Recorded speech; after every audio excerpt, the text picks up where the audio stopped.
నాగర్ కర్నూలు జిల్లా పెద్దకొత్తపల్లి మండల కేంద్రంలో మతిస్థీమతం కోల్పోయి రోడ్డుపై భిక్షాటన చేస్తూ తిరుగుతున్న వ్యక్తికి స్థానిక పోలీసుల సహకారంతో కాంగ్రెస్ నాయకుడు గుమ్మకొండ రమేష్ సపర్యలు చేశారు. కొన్నేళ్లుగా రామ్ చరణ్ అనే యువకుడు మతిస్థీమతం సరిగా లేక భిక్షాటన చేస్తూ చలికి వణుకుతూ జీవితం కొనసాగిస్తున్నాడు.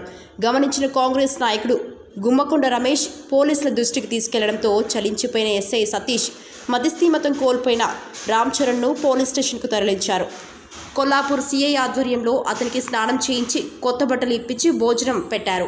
పోలీసులు చేసిన ఈ మంచి పనికి పలువురు ప్రజలు ప్రముఖులు హర్షం వ్యక్తం చేసి అభినందించారు.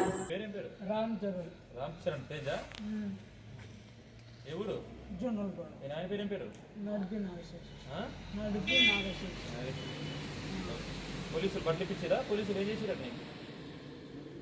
కొత్త బట్టల క్లోత్స్ రెండు కొత్తలు.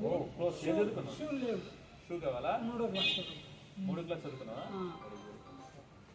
కటింగ్ బాగుందా? ఇప్పుడు బాగుంది, మంచిగా ఉందా? ఇష్టంతో చేసుకున్నావా? పోలీస్ కటింగా?